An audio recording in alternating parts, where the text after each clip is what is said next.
Okay, so hi everyone. Can you hear me well? I hope so. I want to keep an eye on the YouTube video to know if people are having trouble or not. Seems like people are able to hear. At least Jane just told me she can hear me.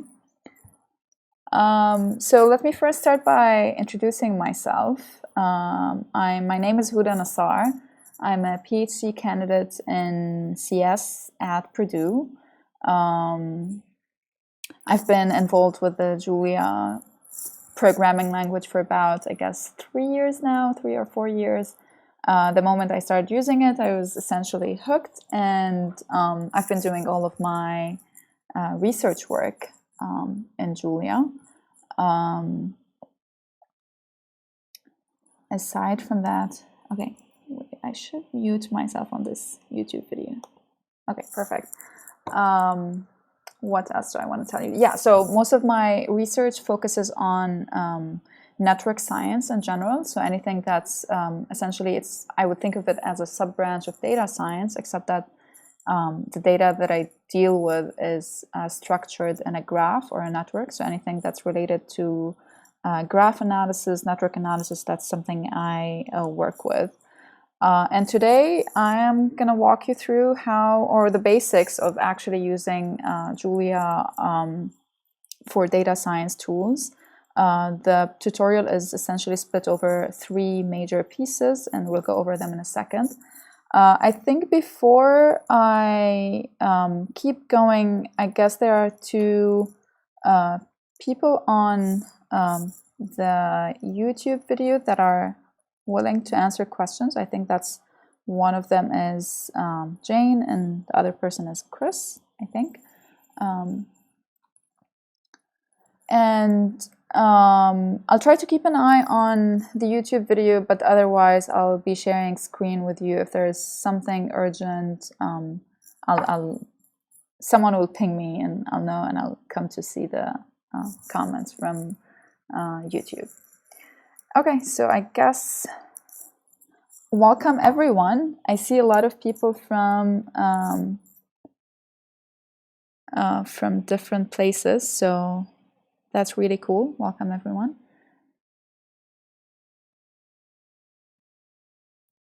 Okay, so I guess Jane just gave me a note about my mic. I hope the noise is better now. If there are other issues with hearing me, just let us know. Okay, so let's just get started. So first of all, I want to walk you through how I would have used Julia for the first time ever. First of all, there's a very cool online service, JuliaBox.com. So if you go to JuliaBox.com, the idea with JuliaBox is that you can run Julia on the cloud. So here, let me actually log out so that you see exactly what you will get. So this is the page that you will most likely see. You can log in with your Google email, LinkedIn, or GitHub. So I'll just log in with Google. Okay, so, well, let me go back. So log in again. Bad request. Okay. I should have stayed logged in at the very beginning. I don't know why I did that.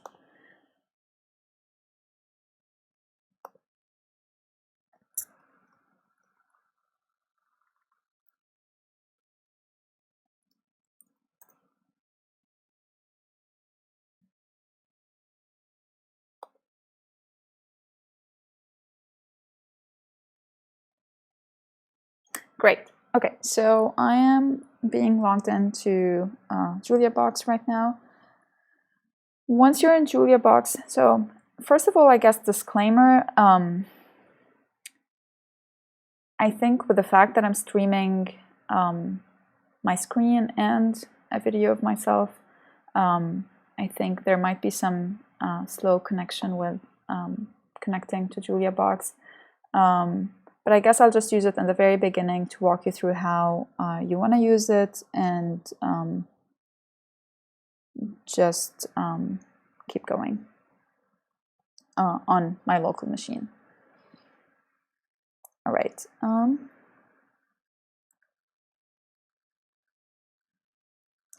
Okay, so once you log into JuliaBox, there's a folder called tutorials. So you just log in and go to tutorials, and then you go for intro to Julia Data Science. And then what we're essentially going to be working with are 3 Julia notebooks. We start with number 1, 2, and number 3. Most likely you might not find these files in your local directory. That's just because we will just download these as we go. So don't worry if you don't see them. And let's just go ahead and start with the first notebook.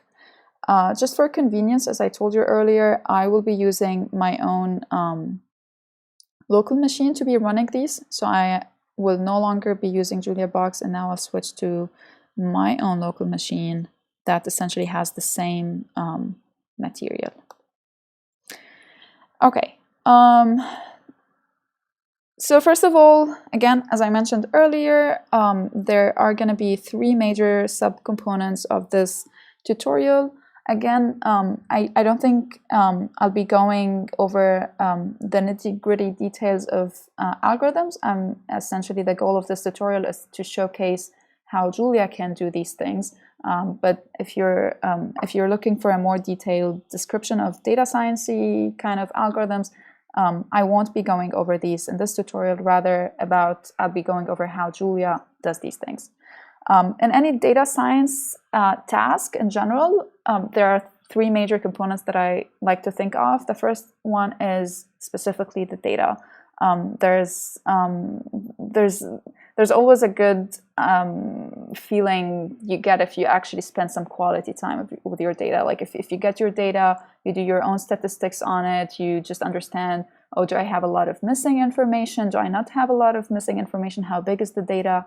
And how can I store it? How can I retrieve it? And all that information I'll go over, essentially I/O and other data structures that Julia has for storing your data. The second thing is essentially mostly the algorithms that you would want to use for a data science tool. So things like essentially standard machine learning algorithms. We'll go over PCA, we'll go over nearest neighbors. There's an MNIST. If you're familiar with the MNIST data set, we're going to go over one example from there. Algorithms that are pretty standard for data science. And then the last tool is, again, always when you actually do analyze your data and you do want to show your results, it's always better to show them as a visualized output rather than just text. So I'll go over visualization tools, especially for like statistics and analysis kind of data analysis kind of visualization features. So let's just go ahead and get started. Okay, so first example that I will go over is downloading a CSV file that is called programminglanguages.csv. It's essentially just a text file. Okay, so a very standard way is to use this download keyword with the link that you want to download the file from. And then after the link, you can actually specify what you want to name the file. So you can change this file if you prefer a different, smaller, maybe name, or if you prefer just a different name. So if I execute this on the notebook, so if you're not familiar with notebooks, the way, if you want to execute a cell, what you want to do is Shift-Enter. And Shift-Enter essentially moves the cursor to the next cell. Great. So now what I did is I just downloaded this file. If we go to the local directory, so one cool thing about Julia is you can switch between Julia and shell commands very easily. with just the semicolon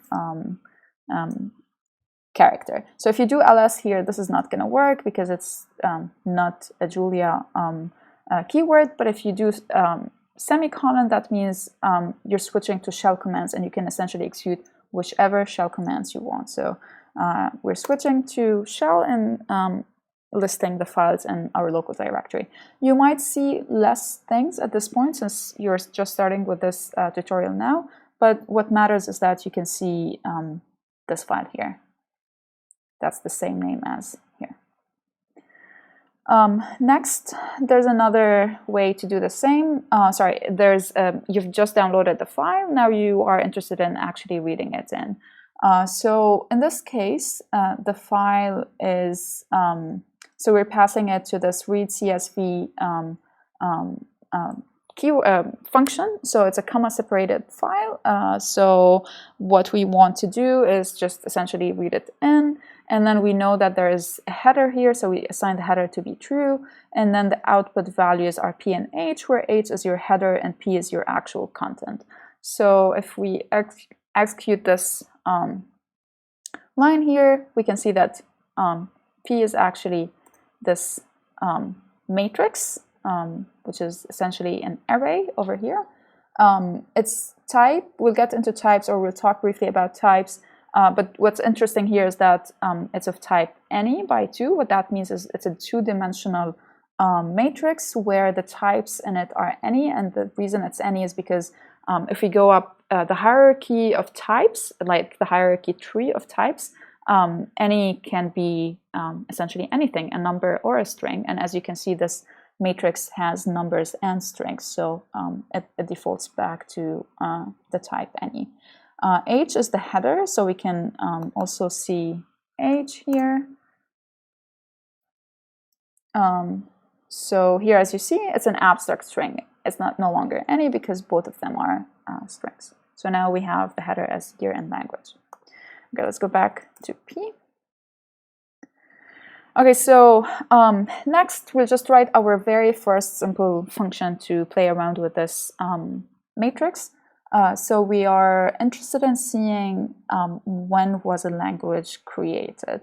So we're going to write, the syntax goes as, I'd say, function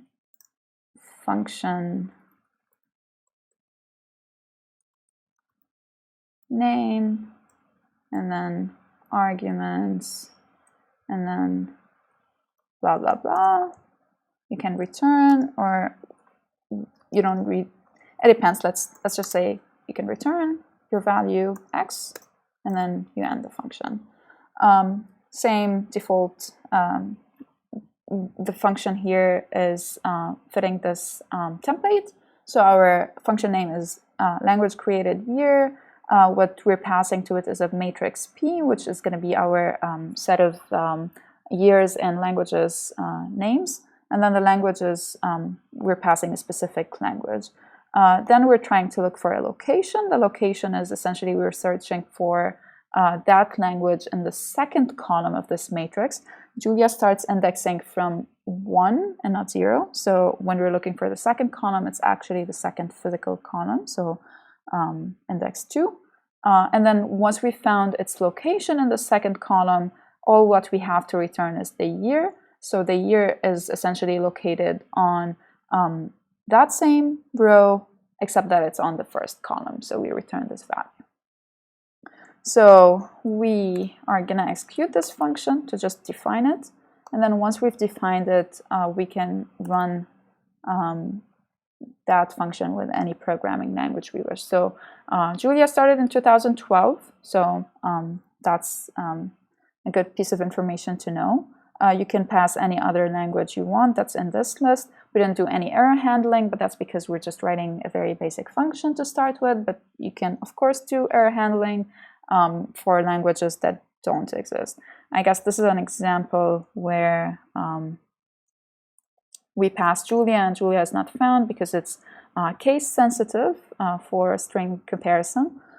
So we're gonna do a second kind of, it's not error handling, it's just like a more generic function where every time we pass a value to language, we are we are just converting everything to lowercase, and then once we've done lowercase, we can compare everything. Lowercase is a native, like it's a Julia function. You can just call it on any thing that is of type string. So you can call it on the matrix here, the second column of the matrix, and the language itself. Using the dot notation here means that we want to apply it for everything in that vector. We don't really necessarily need a dot notation here, but we could put it. What this means is that we're converting lowercase of that specific language, but since language is just one item, we don't worry about putting a dot, but it's okay if we do. But here it would have complained if we don't put a dot, actually. I mean, I could test it, but let me stick to the code we have. It's always a bad idea to, I don't know. We'll see if we have more time to play around at the end. But yeah, let's stick to this. Feel free to play around with it, but dot essentially applies the function on every element of the array. So now we can run the same function and pass Julia as in lowercase, and now it's just gonna be fine and return 2012. Okay, reading and writing to files is really easy in Julia. It's not, there's a lot of functions that you could use. So let's start with essentially writing the same file or the same content that we had from our very first file to another file, but let's just write it in a different format. So here, let me do this. Let me add a cell here and do following. And then essentially copy the name of that file.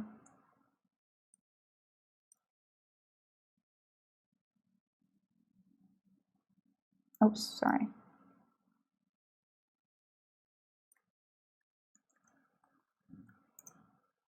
Okay, so that's how the format of the file we already have is. So it's comma separated, right? So now what? Oh, I should have done the other way around, right?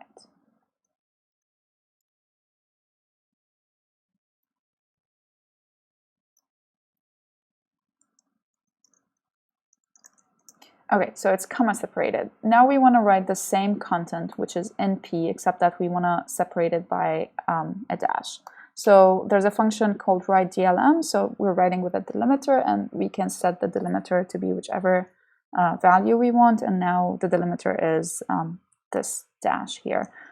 Here we assign the name of the file we want to call the file, and the second argument is what we're actually writing to the file. So if you execute this, we just wrote the content of P to this txt file.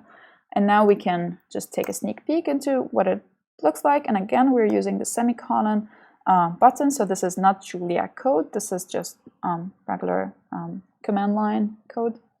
So now we can see the same content, except that it's separated by a dash. And we're not using the header here, so it just started from the second line. We're only using the matrix P. Okay, great. So now we can do writing to, so we downloaded a file, we read the file, we processed the file or the content of the file in some way or another. Now we were able to also rewrite whatever we wanted to another file. I guess here we could do just kind of a sanity check experiment where we are doing another read. So we've already written the file to we've already written this matrix to this file, and now we're reading it back and storing it in this new matrix called P new delimiter, and we would expect that, and we're reading it with the readDLM function and not the readCSV, which we used for the comma separated one. And now we're also passing a dash as the delimiter.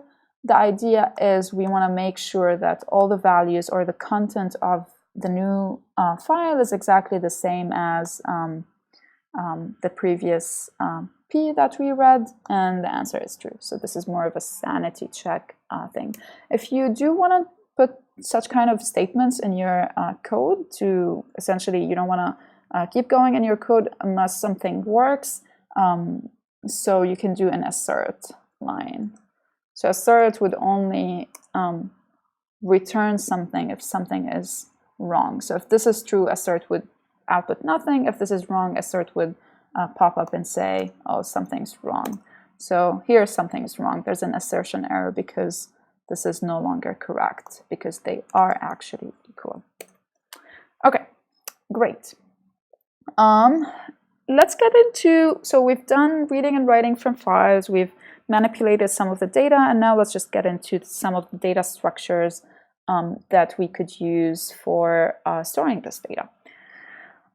Let's start with dictionaries. So dictionaries is one, let's see. So one standard way to store information, especially when you have a lot of want to use dictionaries when you have a lot of similar keys and they have different values. So let's start with just initializing an empty dictionary.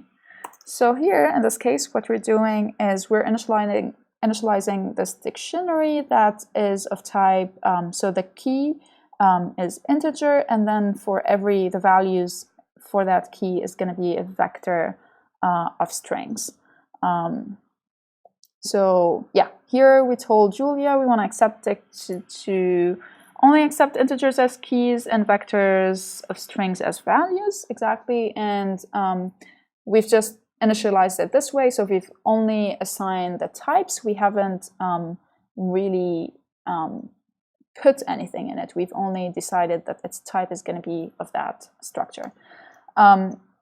If you don't know your types, you can always do just a generic dictionary of just using the keyword dict and parentheses.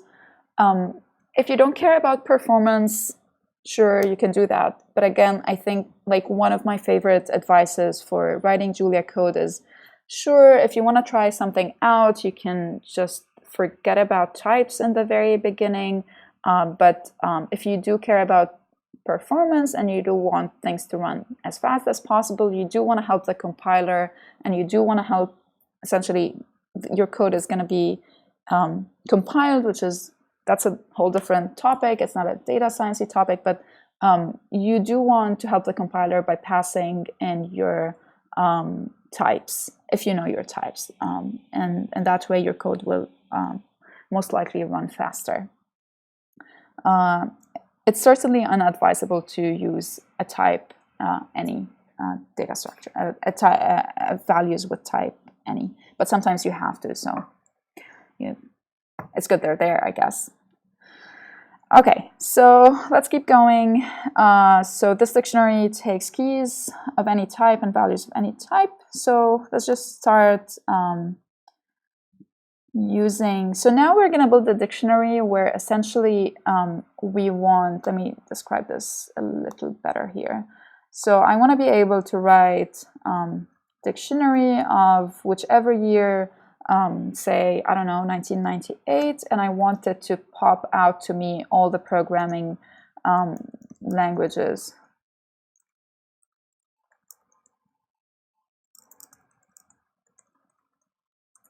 All the programming languages of that year. So this is just the idea that we want. Also, side note, if you do want to have a comment in Julia, the way to do it is just a pound key. All right, so here we're gonna go back to our defined dictionary of keys of type integer and values of vectors. And here's what we're going to do. We're going to go over our previously initialized, or the matrix P that we played around with just a second ago, where it has a year and language for each row. So for each row of that matrix, we're going to go over, we're going to take the year and the language. And then if year is already in the keys of that dictionary, keys of dict is essentially the values of that dictionary. So here, if you do, there's essentially nothing yet because it's not initialized. So if here is in the keys, we are going to set or add or push essentially a new value to the values of dict of year. So that's how we are calling. So instead of calling by indices, we are calling by key values at this point. And then if there isn't a key that is of that year specifically, we are just going to initialize it, add a key to the dictionary, and start a new set of values for that year. And that set of values is essentially just one vector of size 1 at this point that only has the language of that specific year at that point. So once we run this, we've populated the dictionary, and now we can just ask for whichever year we're interested in. So in 2003, there were Scala and Groovy. These are the two languages that were born there. And then if you do 2012, we're going to find Julia. And if you have a favorite here, you can just try it out here. So that was dictionaries. Next up, we have data frames. So for data frames, yeah, there's a shout out for R fans. So data frames is inspired from R because that's the major way to store data in R. So whoever is familiar with R, I think, is going to find this more straightforward. Whoever is not, it's also going to be straightforward, so just bear with me for a second. So first thing I want to say here is, I guess this is the first time we see this. I think so. Yeah. Okay. So in Julia, we have packages for Julia. So there are certain packages that do certain things, certain tools. There's more than 1,000 package at this point. I forgot what is the exact number. Maybe Jane or Chris can write that number on the chat. There's a lot of Julia packages. There's a lot of the community is just getting bigger and bigger day after day, and people are writing packages to do different sorts of things. One of these packages is Dataframes. What Dataframes does is essentially I would say emulates the idea of a data frame in R for people who already use Dataframes in R and are familiar with them. To add a package, so you don't have to worry about this because you are on JuliaBox and this package is already added on your JuliaBox, so don't worry about it. But if you're ever running this on your own machine, you would write something along these lines: package.add dataframes. Though I think this may have changed in the new version. I'll either have to correct this towards the end. I'll write a note about it, or maybe someone on the chat can either confirm or not confirm this. All right. I haven't updated to the latest Julia version, so I guess I should have. Okay, so, well, if you do want to use that package, all you have to do after you've added it is to use the using keyword with the package name. Now we've already done that, so what we do is to create a data frame, you are using the data frame keyword with setting up your headers to be year is essentially the column 1 of your P matrix, and language is the column 2 of your P matrix. So what happens here is that you have a different kind of representation. Instead of it being just a matrix, a 2D array, now it's a data frame type, and that's different. So instead of, okay, so let's do this here. So let's play around with this df. So if you do df of 1, now df is essentially a collection of columns. They view them, so the first element in df is the first column. The second element is the second column. Whereas if you wanted to access the same information from P, you would have had to say column, first column. If anyone's familiar with MATLAB, that's essentially more or less similar notation. That's how you're saying, I don't care about the rows, I only care about the first column. So if we do this, we get the same information, except that they're in a vector now. So it's just the same information, it's just of different types. But sorry, here, okay, yeah, here you had to do the colon notation. You couldn't just do P of 1. All right, so you can access the f of column 1 in this way, but you can also access the f of the first column by the actual header value. So here we can do df of colon year, and you would get the values just as df of 1. Okay, and then you can do just the same thing. I think, what was that?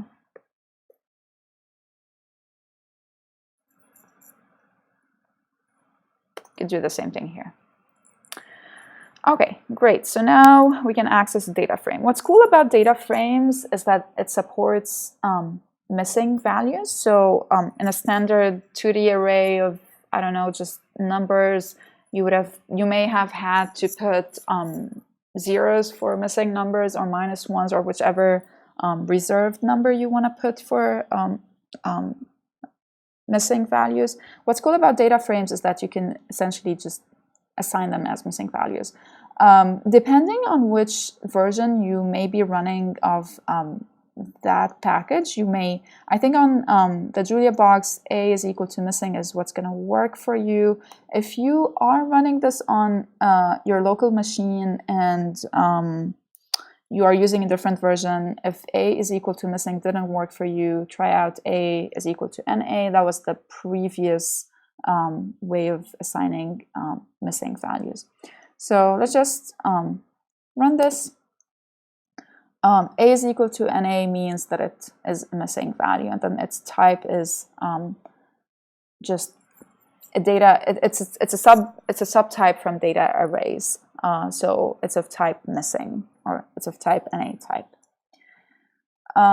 So you can also do the same thing with, you can manipulate NAs or missings with numbers. So if you do a plus 1, you get a missing value as well, instead of maybe instead of NA here.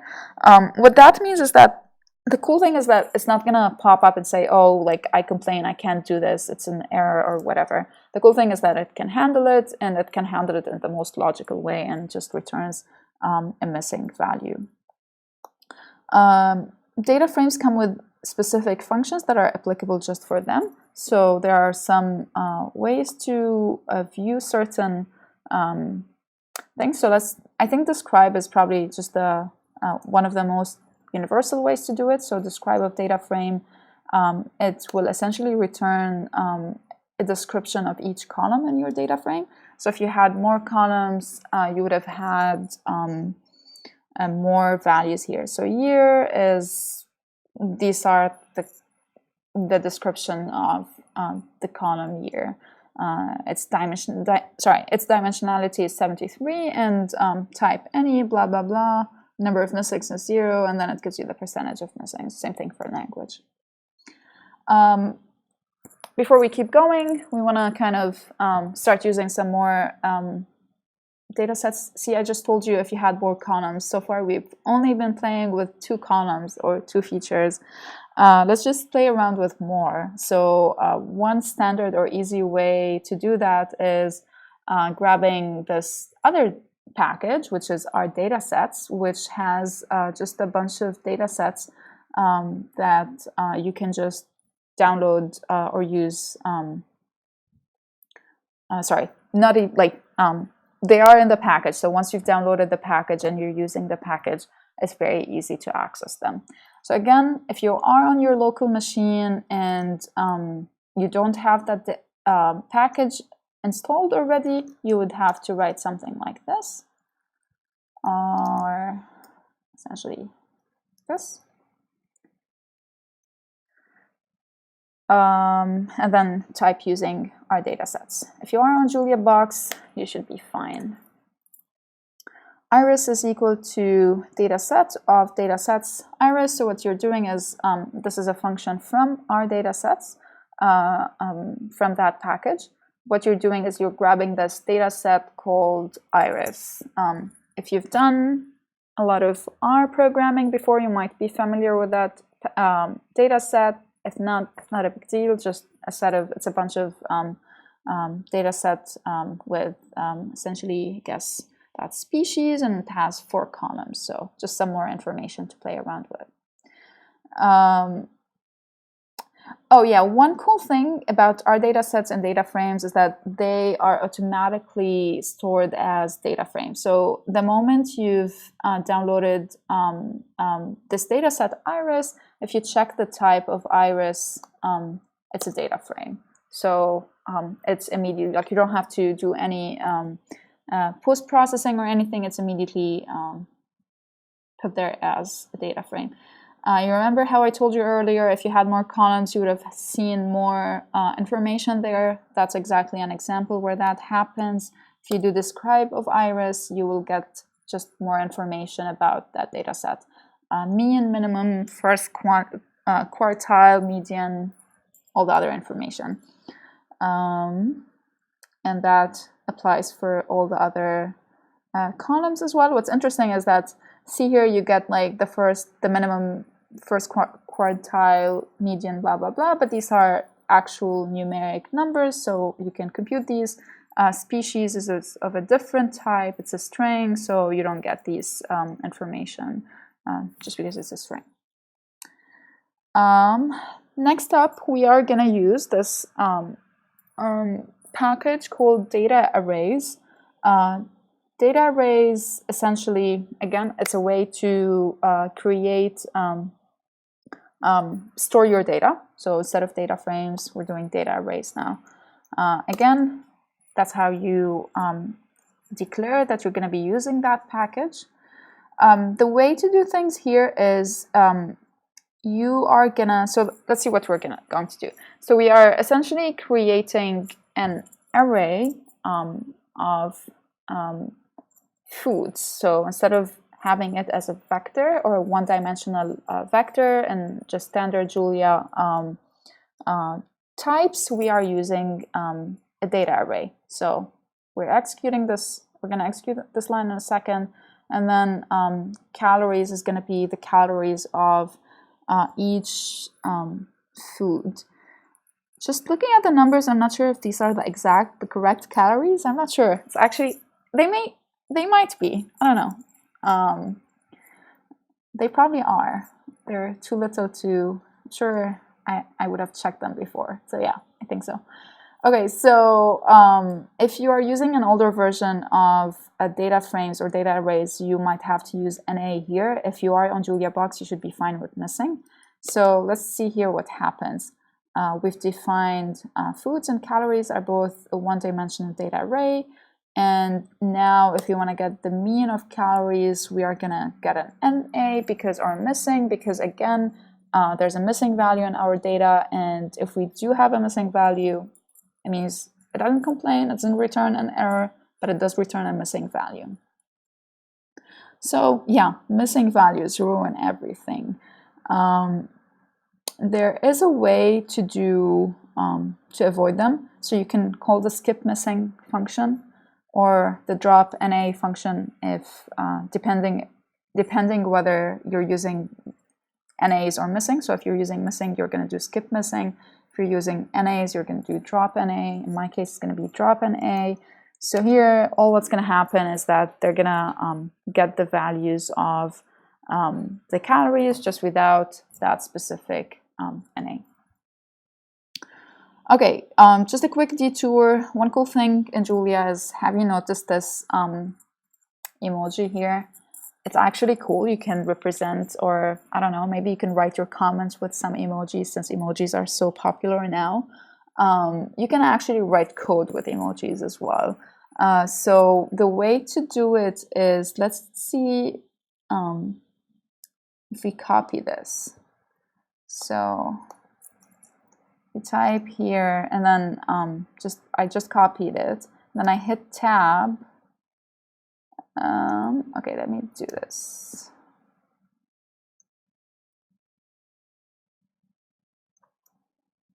Perfect, yeah. So I think when I did it, okay, let me just repeat it for those of you who might want to do it. I would say just remove like the last 1 or 2 characters, and then it'll just work. Okay, so now this emoji, we can assign a value to it. So we've already assigned values to these emojis over there. So if you're happy, you're 1. If you're sad, you're -1. And if you're expressionless, you're 0. And then there was, I guess, you can add things and multiply things and change things. These are variable names. All right, so back to missing values. This was just a quick detour.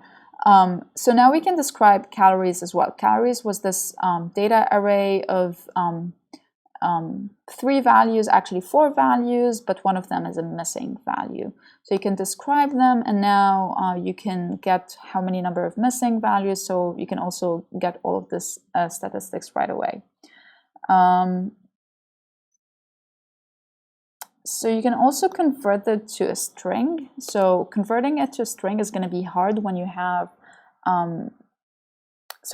converting it to an array. Converting it to an array is going to be hard if you have missing. So I think if you try foods here, it's going to be fine because you don't have any missing values. But if you do have a missing values, it's going to complain because, again, arrays cannot handle missing values. So there is an easy way to do that. You can convert and then essentially just assign, you know how I told you about like when you're doing things in a vector, you assign some value for missing numbers, whether 0, -1, or whichever value you choose. Here we're assigning it to be 0, so you can just run this and it's just going to be fine. It's going to replace the first value with a 0. So here we're getting the prices, and that's another data array. What's cool now is that you can combine data arrays together. So instead of having these as vectors, you can have them as data arrays, and you can create a data frame out of them. So data frame of item is the food, so you have the name of the food you want to eat, and then the calories is the calories column. You can create another data frame with items equal to foods, and then the prices are prices. What's cool now is sometimes you may have a data frame or some information about some elements, but so you have the calories about them, and then you have some information from another source, you have their price. How can you combine these two things together? There's a very easy, straightforward way to do it. Just use the join keyword, and then you essentially join a data frame with calories and data frame prices on a specific keyword, which is the item. So you're taking the intersection of whichever items you have, and then you're appending whichever columns you've had from the 2 data frames that you're joining. So that's pretty straightforward. Okay. So let's keep going. File I/O. So input output. There's also another package that's really cool that essentially allows you to manage your Julia I/O interactions pretty easily. So here we're downloading this Julia logo from a website. So if we execute this, it's just gonna download it. And once you've downloaded it, you're gonna see that you wanna make sure it worked. So it worked. It was already there actually, but it's good to make sure. And then you can load the file JuliaLogo.png over here.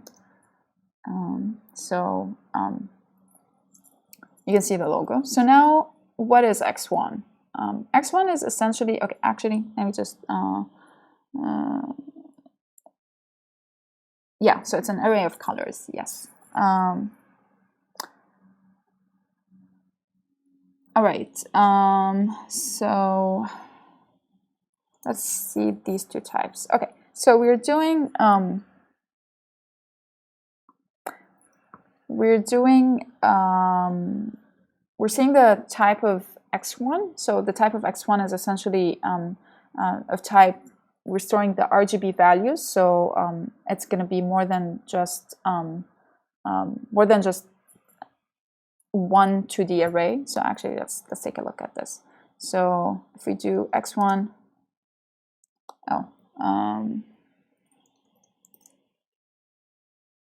So yeah, so the first value is going to be RGBA. So there's 4 values. So whoever is a graphics fan or computer vision fan, I guess you can make sense of these things more than I can. But yeah, you can get access to the actual colors. So here, because it's because this is a square, the colors over here are white. So you don't have any values for these numbers. Okay, and then the size is 200 by 200, and what that means is that it's you have 200 pixels by 200 pixels, and you store the color values for each of them. Quickly, you can use a lot of, so if you're coming from another programming language where for example, you're using NumPy, there's like NPZ, if you use a lot of CSVs from some other programming languages, these are really easy to manipulate in Julia. So I think we saw something in CSV earlier. Oh, I shouldn't have done that. We've seen something in CSV earlier. NPZ is the NumPy version. JLD is the Julia way of storing variables to files. FastIO, I actually never tried FastIO. Oh, FastIO. Okay, yes. Okay, sorry. Yeah, that's more of a biological kind of formatting. If you know what it is, you know what it is. If not, don't worry about it. But one popular thing is the mat version, which is a MATLAB format for storing files. So let's start with the package mat, M-A-T. So we're going to do using mat. What we're going to do here is create some random 5x5 matrix and try to open it, and try to write it to a .mat file. So here, what we're doing, we're creating a random 5x5 matrix, and then we are opening a .mat file where we are giving the name of the file in the first argument, and then the second argument is a W, so we're writing to that file. And then we write to the mat file, which is the handle, the file name handle. We set the name of the variable in the mat file to be A, and then A is the local Julia matrix. So these two things do not need to be the same thing. So I can just type my matrix here, and then type my matrix here. But what's going to matter is that inside the mat file, there's going to be a variable called A to access it. So if you're familiar with mat files, they usually come in, you have variable names inside them. And then after you're done writing to it, you just close the file. So we've just wrote this matrix to a .mat file. Next, we're going to do reading from a mat file. So we've just written to it. Sometimes someone might give you a .mat file and you're interested in just immediately opening it in Julia. You don't want to go and convert things from one place to another, and you just want to access it right away. There's a very easy way. Well, it's very easy for other kinds of files as well, as I mentioned earlier, but we're just going to do the mat version for now. So first thing first, you open the file. So mat open with the same thing. And then you read the file handle with the variable name A, because you know it was a variable name A. In some cases, you may open a file and then you're not sure what are the variables inside that file. So if you do names of new file, you know there's a variable called A. You can also, well, actually, let me do one quick thing here before I keep going. You can also, actually, never mind. There might be more than one file name. So like if I do my matrix 2 is equal to rand of 10 by 10, and then write, I'm gonna call it M. Oh yeah, I shouldn't have, okay, see, I always tell myself I shouldn't change code before while I'm doing things online. Creating.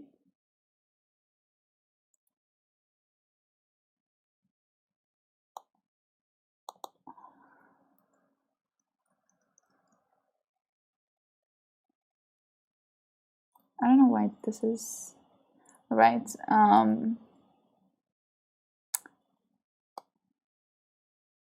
I guess I'll stick to the original code.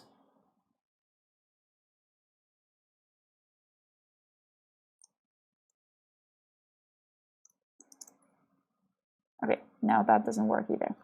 Okay, I'll skip it for a second. But anyway, the point I was trying to make is that you can store more than one. I'm pretty sure it's a straightforward error, but because I'm doing this on the spot, it just won't work. Anyway, so yeah, the point I was trying to make is that you can essentially store more than one value in your matrix or .mat file, and then you can access the names from here. I think with that, we are ready to... Oh, I see the problem. It was an open file. I think, no? Okay, I'll also write a note about it and see if I have time to get to it, or send a note about it after this talk. But for now, I'll just take a look at the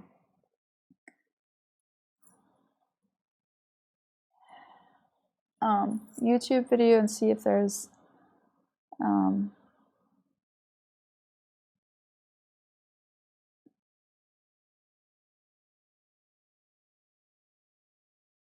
okay, is there anything I should be answering to or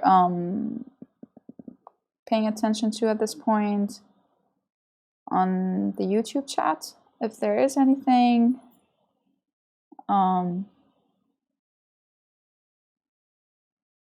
if Jane, you can buzz me just about it, it's that would be great.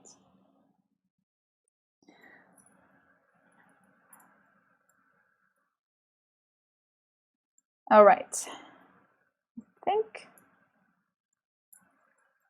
Chris and Jane are on top of things. So, okay, I'll just keep going. All right.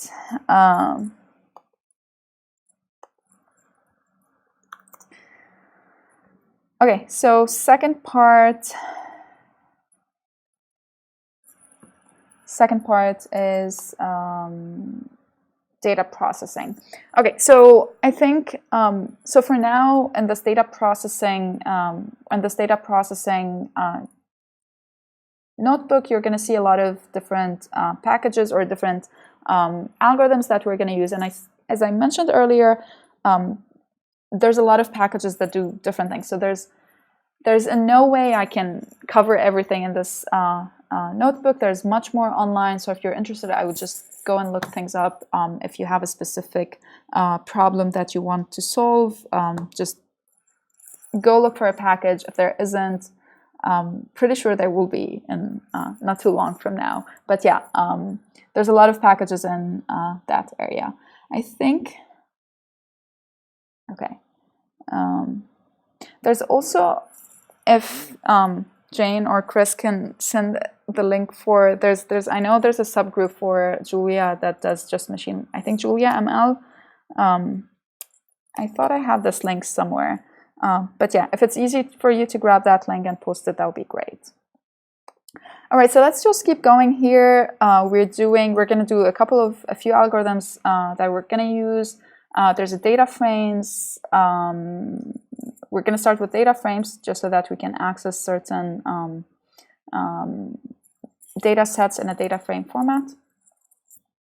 So we're using Dataframes again.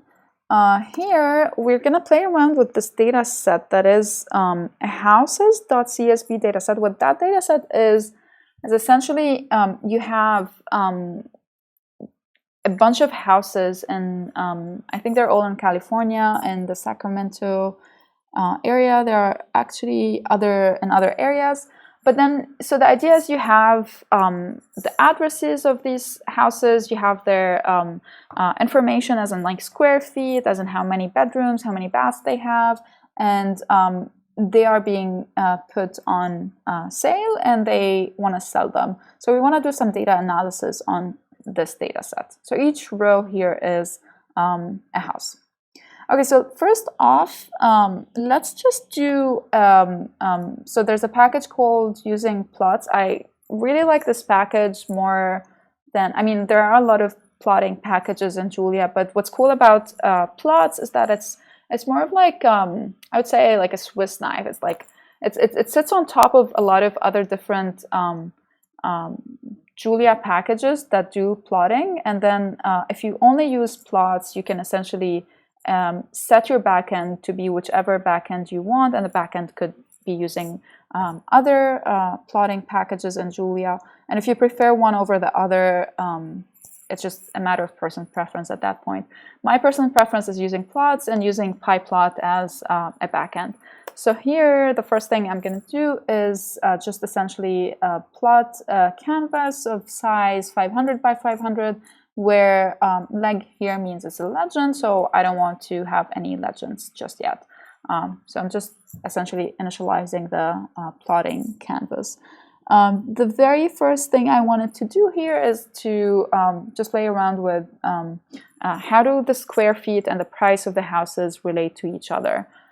So if we just grab, so again, this is a data frame, so it's really easy to grab things by their keywords, so square feet and price. So here we are plotting the x-axis is the square feet and the y-axis is the price. We do see a common trend, which is interesting, that the bigger the house is, then the higher the price is. There are a little bit of variations, but in general, we can see the trend in this area, except for these 0 values, which are kind of odd. Like, how can something be of 0 square feet yet have a price of whatever, like an actual positive number anyway? If this was an interactive tutorial, I would have paused here and wanted to know what you guys thought. I would just go ahead and say what it is. It's probably an outlier. We know that there are certain files, or sorry, we know that there are certain houses that probably their square feet wasn't recorded, but then it was recorded as a 0. And because it was recorded at a 0, so here, I'm using the read table, so the actual file, the CSV file, had 0 values. So had it been a data frame, maybe it would have been different. But so we have 0 values. We essentially just want to ignore these things. So let's just go ahead and do the same thing, except that now we want to filter the houses based on just the houses that have square feet that are bigger than 0. So we're just going to use this notation to do it. We are grabbing the houses of square feet and then just picking the ones that have a positive value. And then what this will return is a set of indices, and then essentially the set of indices is put in this houses matrix. So for these indices, we're grabbing their corresponding houses. And then we're grabbing the x and y again, and then we're plotting things, and now things look a little more reasonable because we don't have that odd plot over there. So great, the higher the square footage, the higher the price, and now we can do some more analysis on these things. So we want to filter, so first of all, we can filter the houses by size. So we are going to just play around with the filtered houses for now, just because they have a more reasonable, their information, we can trust it, or they're more reliable. So we're playing around with the filtered houses, but now we want to get some analysis on them just based on the type of the house. So column underscore type is actually one of the columns of houses. So if here we do filter underscore houses of column underscore type.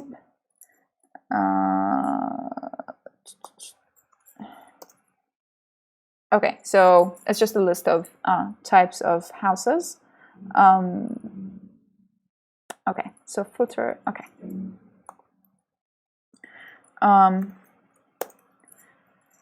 So what we wanted to see now is, well, if we do look at the types of houses that are, we want to look at that specific feature, which is type. We can just look at the value type, and then we're essentially just looking at how many of those there are. So if we count the number of condos that are there in that data set, there's going to be 42 of them. So most of this data set is about residential area. We can do the same thing, except that now it's a little more complicated. We're trying to get the mean cost or the mean price of a house based on its type. So we're not getting the mean of everything. What we're doing is that we're going and looking at these houses and we're saying, for all the condos, what is the mean price for it? For all the multifamily, what is the mean price for it? And so on and so forth, residential. So we are selecting the ones by type, and then the function we are applying on them is here. For every filtered house, we're taking the mean of that subset, the mean of the prices on that subset, again, by type. So we're essentially clustering them by type, and every time we're passing something here, it's clustered by type, and we're computing the mean price of it. We can do other things like sum, for example. You just get the total sum of all the condos that are on sale. So the next thing we're going to do is k-means clustering. And again, that's the point where I'm not going to explain what k-means is. Rather, I'm going to explain how k-means works in Julia. Just a quick recap, because I have to. What we're trying to do is cluster things into k-sets in the k-means algorithm. Okay, so first of all, we're going to use this package called clustering. Clustering has more than one clustering algorithm that you can use, and k-means is one of them. The next thing we're going to do is that we're going to cluster things based on latitude and longitude. So you have your houses, you have latitude and longitude are essentially degrees of, so if you have a latitude and longitude of a value of specific, if you have a latitude and longitude, you essentially have a specific location on Earth. You can map that to X and Y, but when you're doing latitude and longitude in a very small area, it's not a big deal. You can just work around with your latitude and longitude. So here we're essentially selecting filter houses via a vector of things this time rather than just one item. So that's why we have a double square bracket in the inside the square bracket. So when we execute this, we have a new data frame that is of two columns. We could have done, we can convert these values into different, actual 2D arrays, and the reason we want to do that is because k-means takes in 2D arrays or matrices. The way to do it, there's multiple ways we could do it, but just one way of doing it is essentially just passing or converting it to array of type float64, just casting it to that type before X itself. Okay, great. So now you have a matrix of values where you have X and Y. If you do read the documentation of nearest neighbor or k-means in nearest neighbor, you'll find out that the dimensionality or the features are the rows and the actual points are the columns. So this is a cool place to introduce the transpose function or the transpose operation. To transpose a matrix in Julia, all you have to do is just add a single quotation next to the matrix, and now you have its transposed version. And now it's perfect. It's ready for k-means, because k-means requests things to be dimension per points and not the other way around. So now we have the proper way things should be. Okay, so what we're trying to see here, we're trying to cluster the data, right? So one thing we wanted to see is how many, so k-means takes as an input a number of clusters that we want to use for clustering. The question is, how many clusters do you want to use? One quick guess, or one fair guess, I would say, is use the number of zip codes, because zip codes, I would hope so at least, they're not random. They are dependent on the area you live in. So we can just take the zip codes as a number, the number of unique zip codes that you have in this data set as a fair number of your clusters. Length of, so you're grabbing essentially filter houses of zip, and then you are getting the unique values of that. once you've got the unique values, you can call the length function. So the length of the unique zip codes that you have in your data set. Okay, so those were 66. So let's just try running k-means with 66 clusters. So this is the way you run k-means. You're calling just the k-means function, and the fact that we've already defined, started using the clustering. Sorry, did I say nearest neighbor just a second ago? We're using the clustering package. If you read the clustering package documentation, you'll know it's ND by NP, or dimension by points.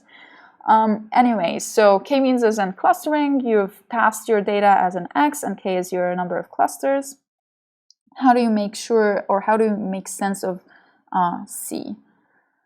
So here, let's do the following. All right, so we are creating a new data frame, where essentially what we're doing, so the clusters are, so let's do this. So if you do C dot,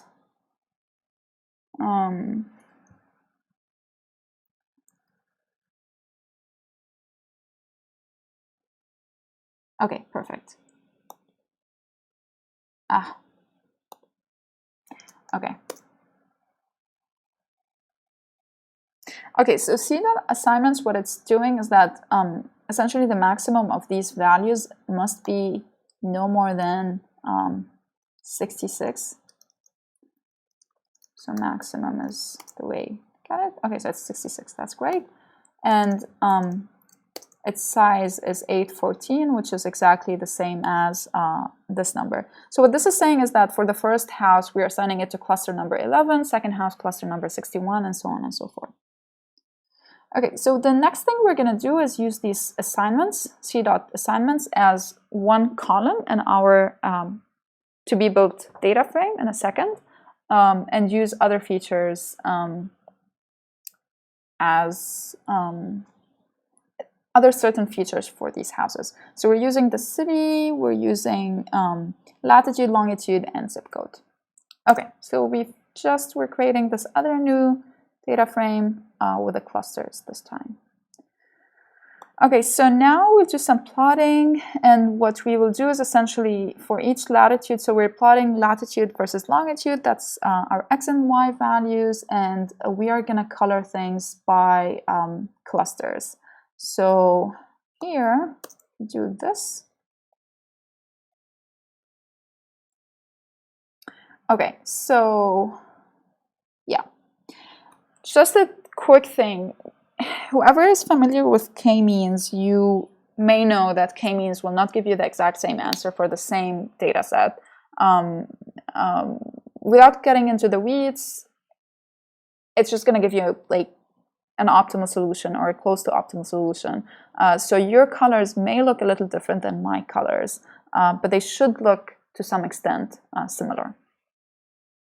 So these are colored by clusters. Let's color the same data by zip code. So here we've colored, again, we're plotting latitude versus longitude, and we have for each cluster of houses, we have a color per zip code. And now we can cluster or plot the two houses or plot the two plots next to each other.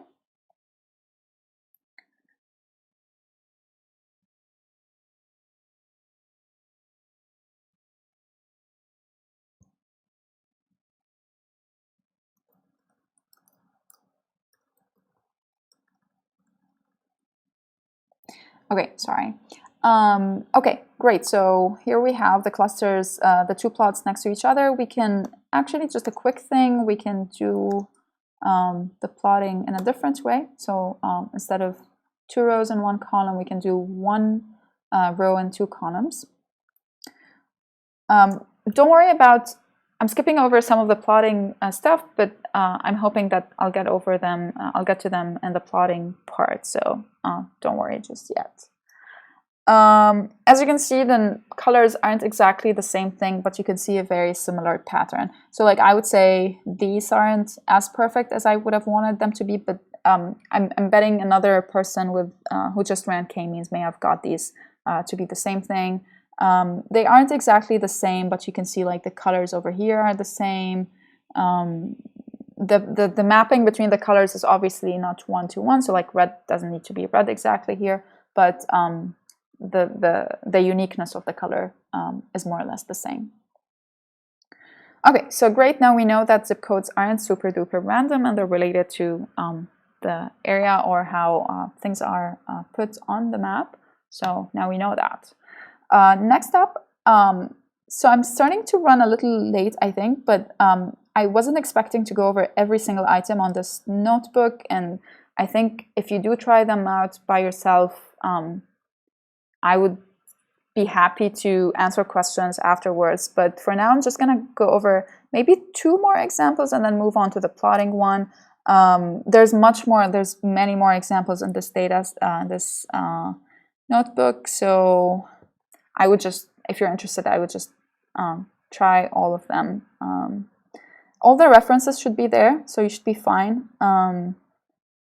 So even links to the packages and whatnot, so you should be even able to read documentation. But for now, let's keep going, and I'll switch to plotting whenever I feel like it. We need to. Nearest neighbors. So again, if you're familiar with nearest neighbors, what the idea is, very briefly, you're trying to, you have a collection of data, you're hoping to connect or say, you're essentially trying to find the nearest other data points in your data set to you. And then you pick whichever value you want. Like if you're looking for the top, I don't know, top 10, you just pick the top 10 nearest neighbors. And the way you do this is via a data structure called a KD tree. If you're, I don't know if you're familiar with it, but it's pretty straightforward if you want to look it up and understand more what it does.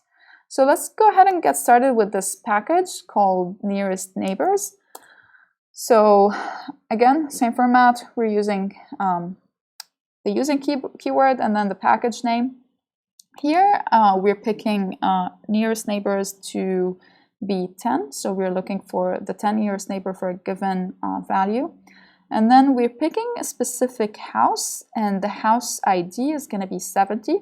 So we're picking, remember, X was a short and fat matrix. So we're picking the 70th column from that matrix, and that's the data point. So that's our point. And in a second, we'll look for the top 10 nearest neighbors to it. So first things first, we are going to build a KD tree on the entire data set. So we have X is our 2D matrix where each column is a data point and the rows are features. So let me comment this for a second. So you build a KD tree. So you've just built your KD tree.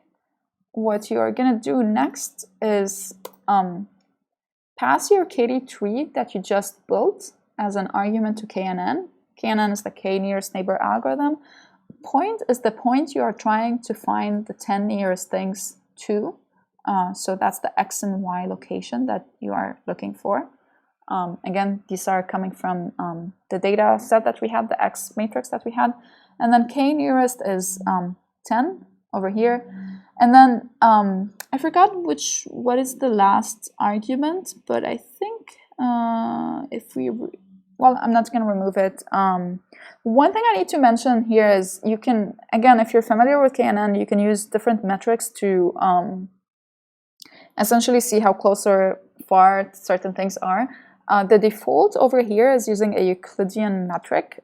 If you do want a different metric, I think they support a few other metrics. But of course, if there are certain metrics that you want, I think you should be able to define them as well.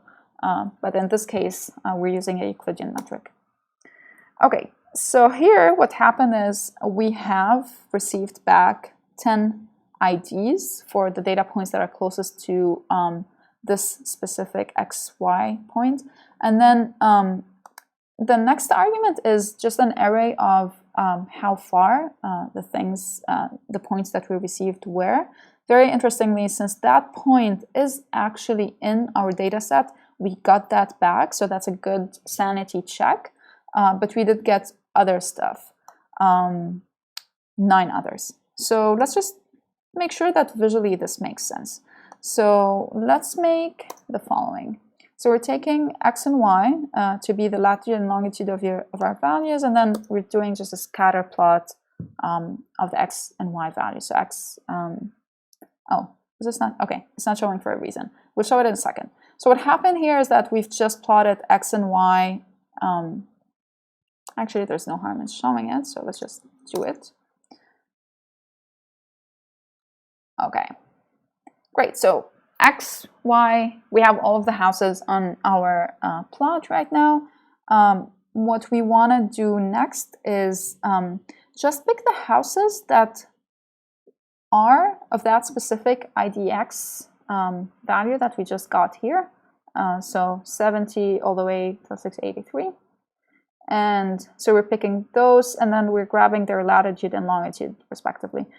And the exclamation mark here, what that means is that we're plotting over the same plot that we just plotted on. So it's just on the same canvas. If we remove it, it's just going to make a whole new canvas. So we don't want that. We want to see them laid over each other.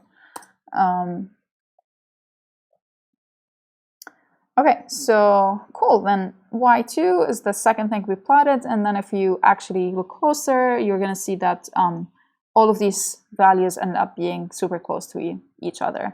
If you picked another number, I don't know, just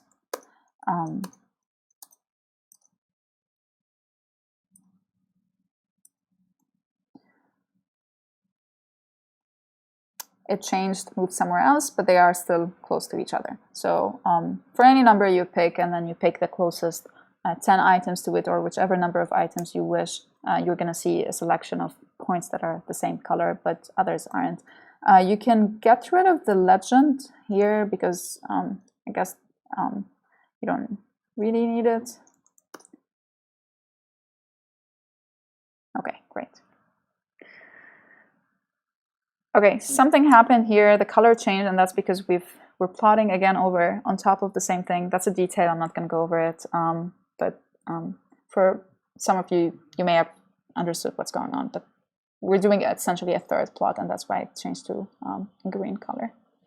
Okay, moving on.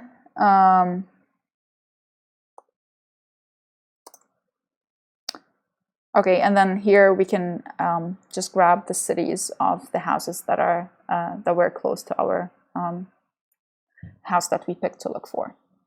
So that's also a detail, so I wouldn't worry about that. So next up is PCA for dimensionality reduction. So one thing, maybe I can talk to Jane about it afterwards. Maybe like we can have another session where I can go over more over the algorithms, maybe the rest of this notebook. But for now, I'll just do PCA and stop over there and go back to plots. And we'll let you know if we're going to do a second follow-up for the remaining algorithms. Okay, but for now, PCA should be straightforward and fast, so let's just do it, and then we'll move on to plots. Okay, so again, we're grabbing some information based on square feet and price, and this is our information here. We are converting it to a matrix, and then we're transposing it. So each column in our data here is each two values in our column is the first one is the square feet, and then the second one is the price.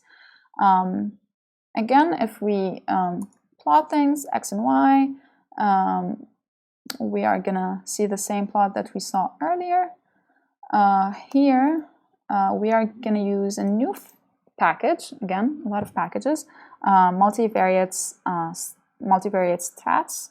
And what we will do here is, okay, so again, not going over the algorithm itself, but what PCA is essentially a dimensionality reduction algorithm where essentially instead of having, if you have a data set where you have some trend or something like that, you want to have, instead of it having, I don't know, whichever dimensions it has, you want it to have, for example here, I don't know, I think it has like 800 something. You want it to have a very small, much smaller dimension.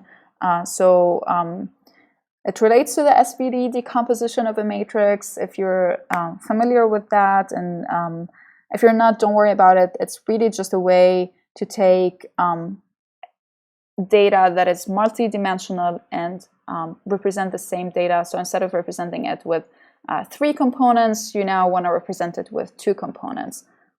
That's the general idea, very briefly. Okay, so we are fitting, so now F is our matrix that has the data, PCA is essentially the algorithm, and we're using the fit function from multivariate stats.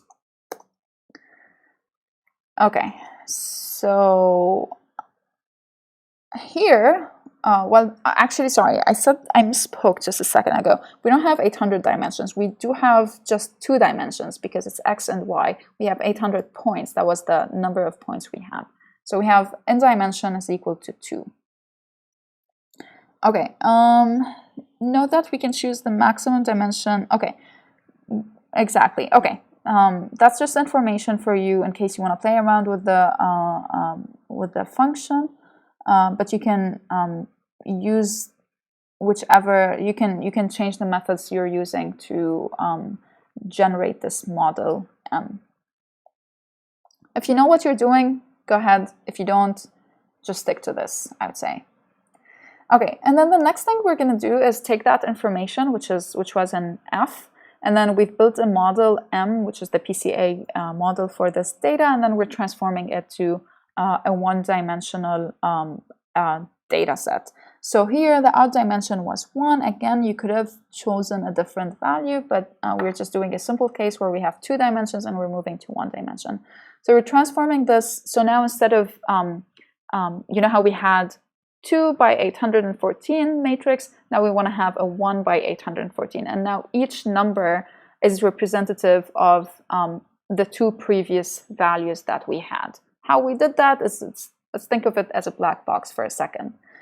So now we're transforming it via the model M and creating this vector Y.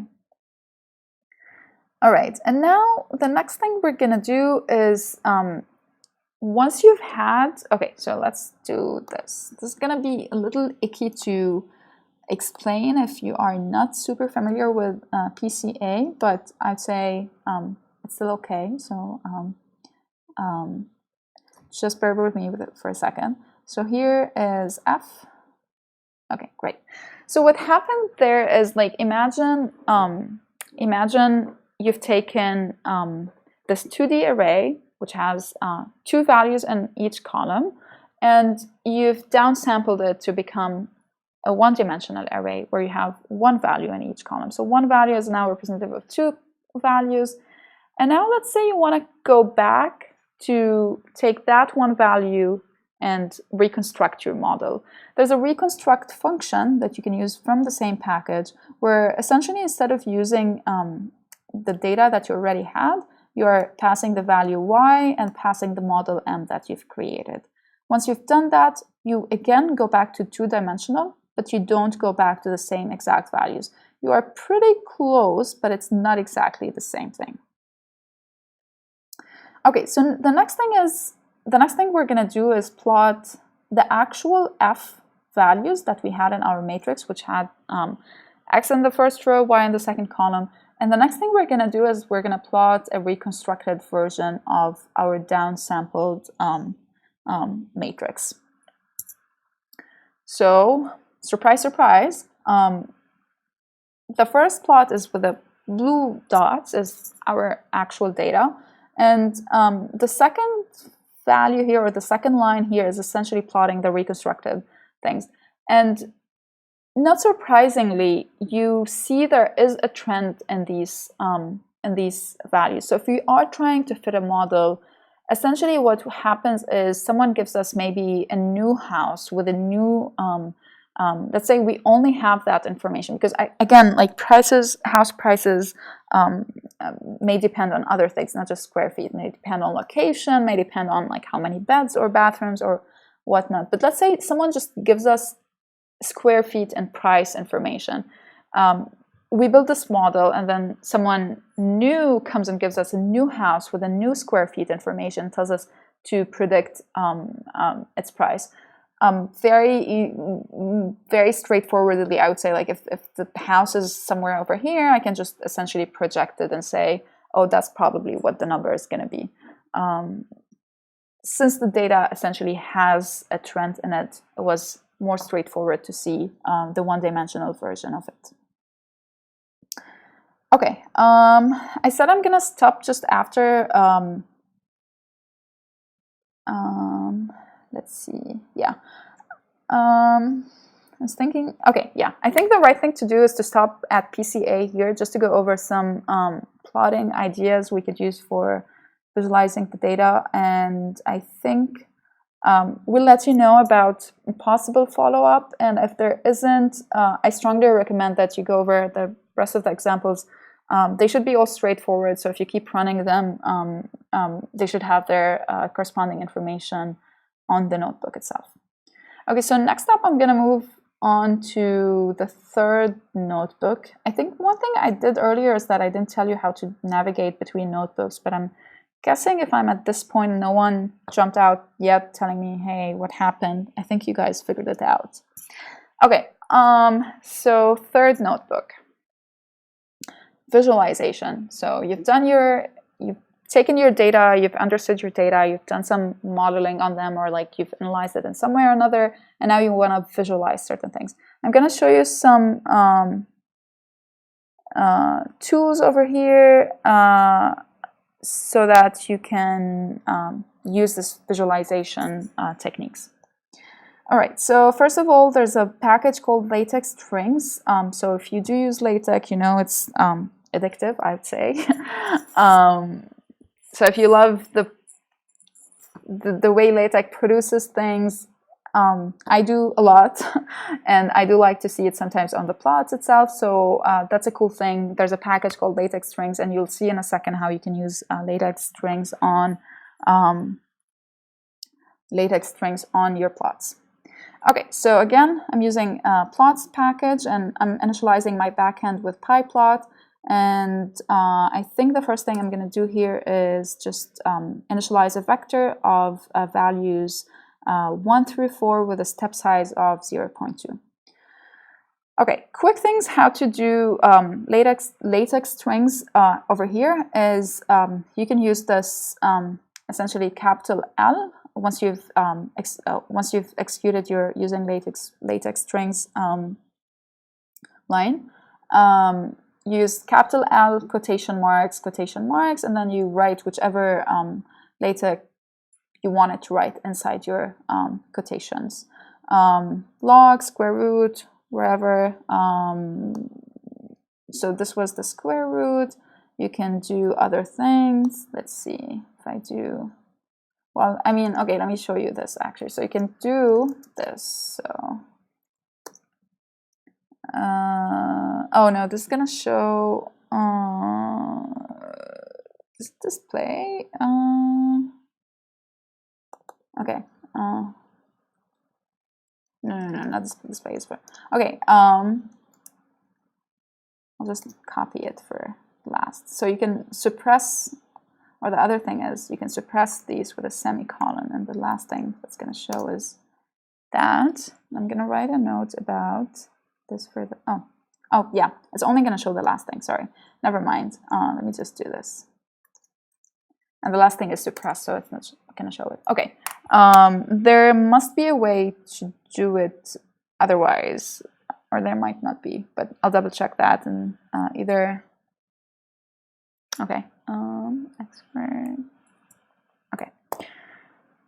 All right. So what matters now is I wanted to show you x squared. So here's how it is. And let's say now you wanted to convince your, I don't know, 5-year-old brother or sister about how x squared is essentially much worse than, or well, much worse when I'm thinking runtime of algorithms, but it's a whole different function, or it grows much faster than log x or square root of x. So here we're just taking x that we've just built a second ago from 1 to 4 with step size 0.2. and we're finding the actual values. So square root of x with a dot notation, it generalizes to all of them, log.x, and then x dot squared, x squared. And then we're plotting x, y1, and then again we're seeing the same notation of this exclamation mark. What that means is that we're plotting on top of the same canvas, I'd say. All right, so the next thing is, okay, so far we've just plotted the things. We've only used title. We've used like the LaTeX form here with the $sign. But in a second we will see them. Oh yeah, exactly. So yeah, let me get to the second plot, which is, I think, more interesting. The idea here is that you can annotate things on the plot itself. So what you could do is, so we've defined these values, so square root of x as a string over here, or a LaTeX string.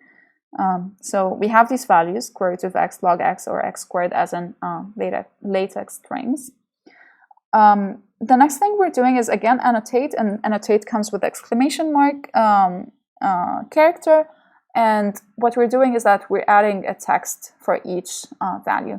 In terms of actual signature of this function, what we're doing is essentially taking for each value, like we're picking, there's some I guess you will have to pick where you want to put your, and so in most cases you might just do it programmatically and define these numbers automatically without picking which numbers you want. But here I'm just giving you an example where you have, you set your x and y location where the text is going to go, and then you can assign the text to be whatever you've defined it earlier, a text size, and then whether you want it aligned in the center, right, or left. And that's about it, basically. And then you can see it in the plot. It's actually on the corresponding values. The reason it's on the corresponding values is because, again, we're using y1, y2, y3, and each of these were for corresponding either square root, log, or x squared, respectively. So, okay, so moving on to statistics plots. So we have here a 2D histogram where what we have is we essentially want to bin things. So like in a 1D histogram, which is the classic, you see them as bins. What you're doing is in each, from location x to location x plus 1, you're binning, or you're saying, oh, that's how many things we have in that bin. For a 2D histogram plot, what you're saying is, for all the values between, I don't know, 0 and 0.5, and between 0 and, I think 0.5 as well, I think, yeah. Okay, so between 0 and 0.5 and 0 and 0.5 over here, you get this box. So if you have 2D information or 2D data, you know there's just a lot of them over here, and that's like, you know, this number is somewhere around 40. There's more numbers over here and there, and you just see the distribution from a 2D view rather than a binned 1D view, which can only accommodate 1D distributions. So here you have 2D distributions. So that's a 2D plot. Next up, what we're doing is, let's see, okay. So yeah, we're going back to the houses data set. So here what we're doing is, again, grabbing the houses by square feet and taking the prices as the y location, as the y values. So x is square feet, y is price. We've seen that a lot so far. And again, we're filtering them to only take the ones with... so what happened here? Why is this? Okay. Let's see.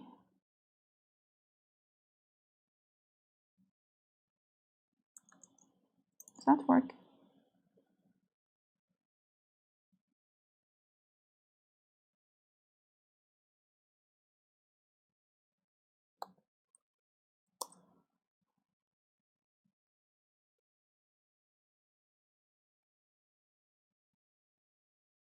Okay.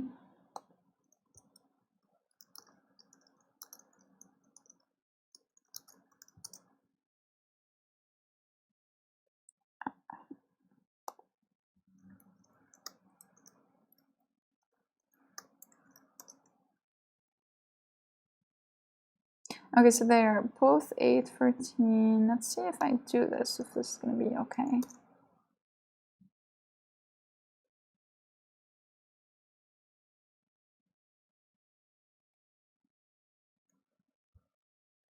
Okay, there must be something going on here. I'm not sure what exactly it is. All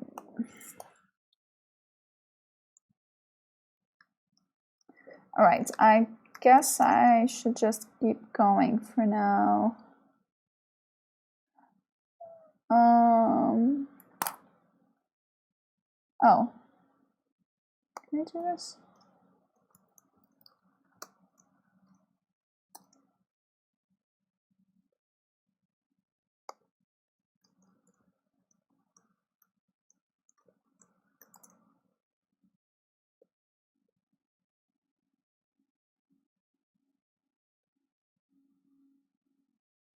Ah, perfect. I think now this should work.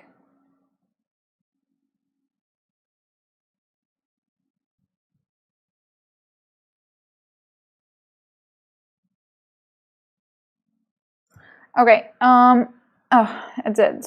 Right, kind of. Yeah, it did, with different parameters than I wanted it to be. I think now all of these are going to work anyway, but I'll just keep going for now. So what's interesting is that now you can understand that there's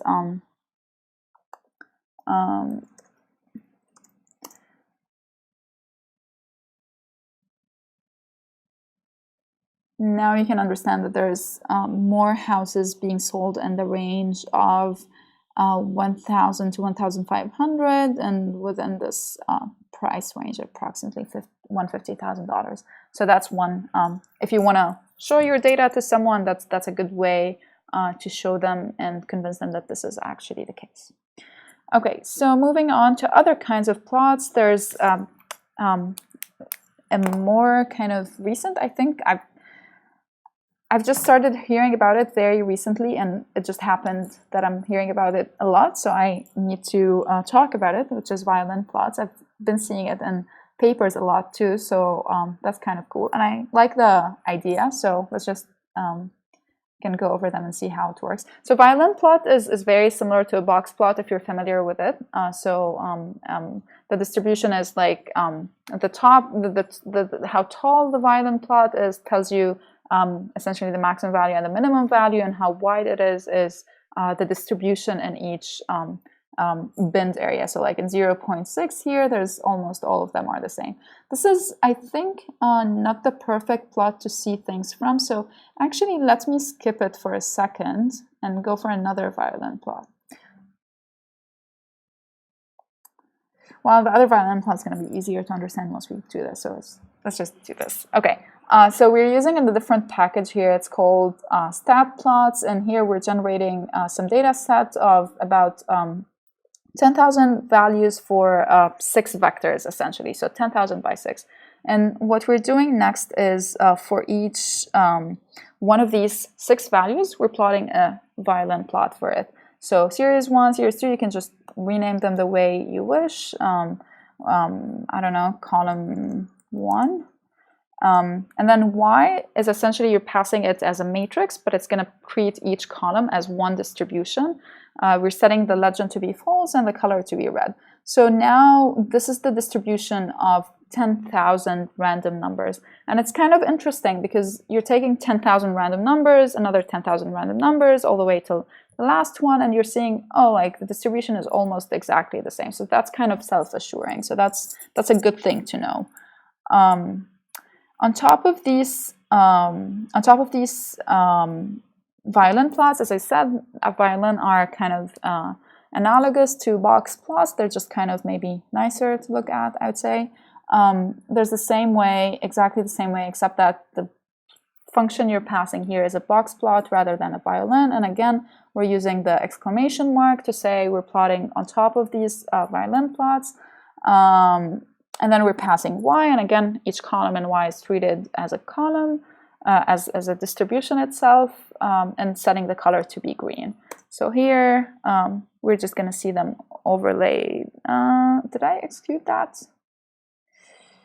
Oh, yeah, I didn't. That's ugly. Let's see. you see what happened here? It plotted it on top of my previous plot, not the most recent one, or not the one that I had anticipated or thought I executed. Okay, something happened here, which is, I guess, a mistake on my side, which is kind of interesting that it happened. It's just that I gave different names for the series, so it treated each of them as a different distribution essentially, and this one is called series 2 and series 2 in both distributions, so they will be overlaid on top of each other, except that this one is called series 1 and it's not the same thing as this one, so it kind of was split. But if I go back to the original naming, or I change this to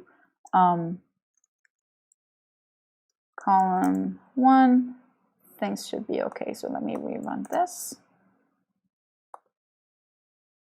and then rerun this. Okay, great. Moving on, the more exciting violin plot is essentially seeing the price distribution of houses in the cities that we had in our houses data set. So here what we're taking is we're essentially getting... Oh, so here we are setting the cities that we want, but you can pick whichever cities that you want. So let me just do a smaller set of cities just because. Let's do this. And then let's do this. Okay, so I'm picking just specifically three. I'm picking three cities, and for each city, I wanted to see the price distribution.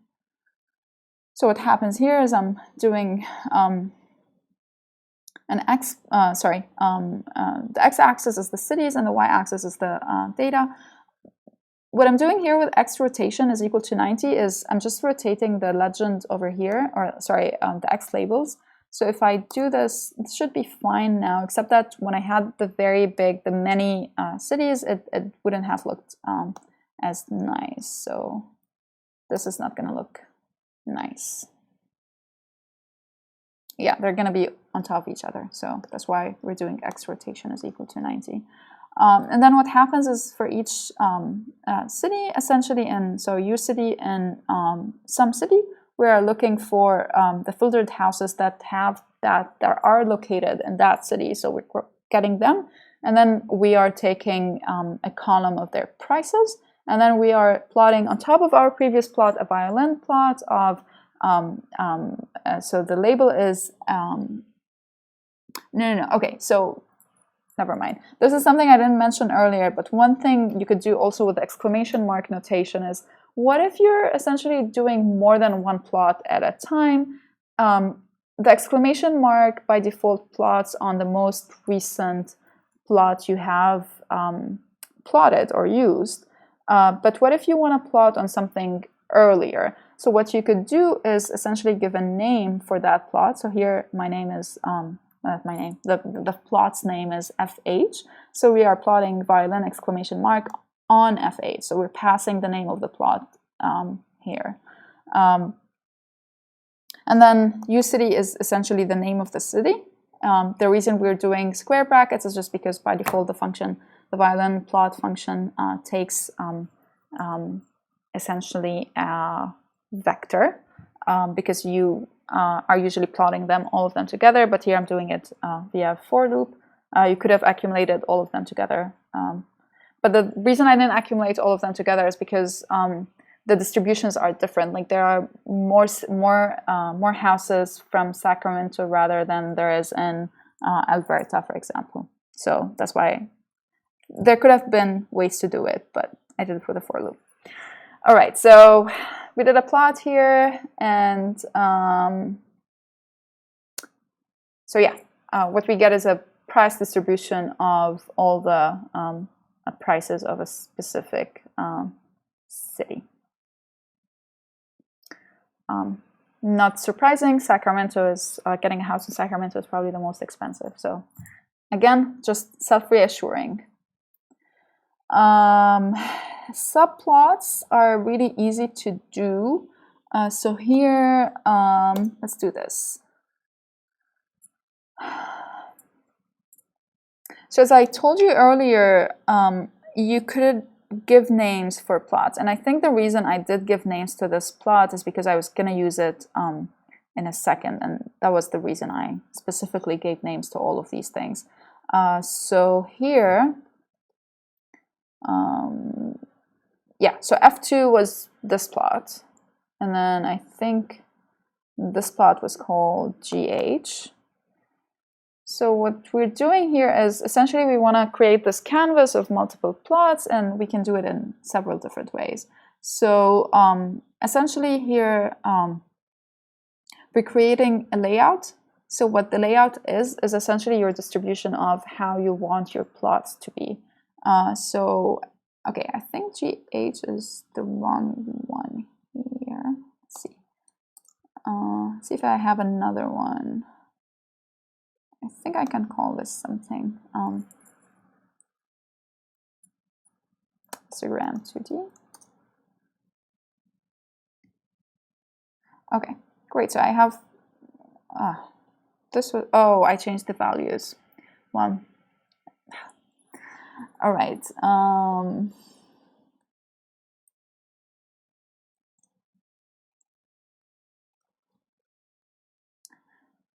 Okay, great. Okay, so I think I wanted to do one more. I think that was okay. So what's happening here is essentially we're saying, think of this as, so this is our vector here, okay? Let's just bring it, divide it into two things. So the semicolon here is essentially saying that's where we're going to do a line break. We're going to go down. A is the first figure, and it's going to take 0.5 of the height. It could take more or less, whichever you choose. So let's say 0.2 height. And then semicolon, so we're moving to the next plot. And then I am going to use one more thing, which is HBD. So let's do B to be 0.3 of the width of that current row. And then let's C be 0.2 of the width. And then D will essentially be whatever is remaining. Just one thing to note here is since we've assigned A to take 0.2 of the height, the next row is just going to be by default 0.8 of the height. And then same thing, since we've assigned 0.3 and 0.2 of the width here, D is going to be 0.5 just by default. So let's just go back here. So now this is our layout. Let's just put it back where it should be.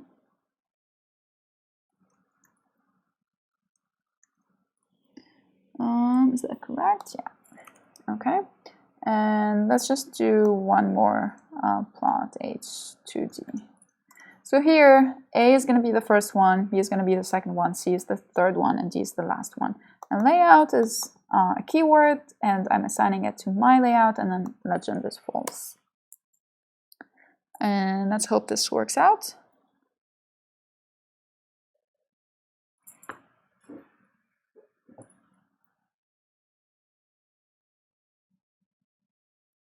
All right, it did, except that it's very ugly.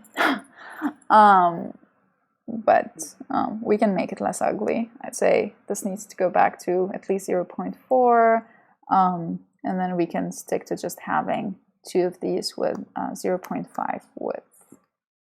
And then should be fine. I'll just get rid of this. Okay, so the last example is kind of just a cherry on top, I would say. Just an example. So this is the new plot we got. So we divided the height by 0.5, and then the lower row, we just divided it by 0.5 width values. Okay, so the last thing is kind of a cherry on top. It's like just a quick example where, I mean, if you're familiar with Python and if you do a lot of plotting in Python, you know that this is actually available in Python. And the way we do it is by using a pyplot package, which is like the features it provides are the same features that Python plotting, that you do with Python plotting. So it's just that stating that you can actually do it from Julia as well by using the pyplot package. So let's start with, I think, so here the examples we have are x is 1 through 100, y is just some values of, okay, we're going to see them in the plot in a second. Okay, I don't have it here. So the first thing we will do is set an XKCD kind of backend, and then figure. So these are more related to the pyplot package while you're using an XKCD parameter. I think the notes here are kind of self-explanatory. So we're just setting certain things: title, X label, Y label. And what's cool is that now the plotting procedure is just via an XKCD kind of thing. These index and value and title are essentially from here. X ticks and Y ticks, we just removed them on purpose because we don't want them to look or to appear. The caption is here, so it was just an annotation line. Just the same, similar to how we did it in our annotation in LaTeX. And what else? The arrow is somewhere. Let's see, where's the arrow? Yeah, so this is the arrow. It's also just as part of the XKCD backend, you can do that. I know this is not super duper data sciencey, but if you ever kind of want to see or show your customers or whoever you work with some kind of more playful plot, that's one way to do it. Let's see if this link's still available. It might. Yes, it is. Perfect. Yeah. If this tutorial was helpful, or maybe not helpful, I don't know.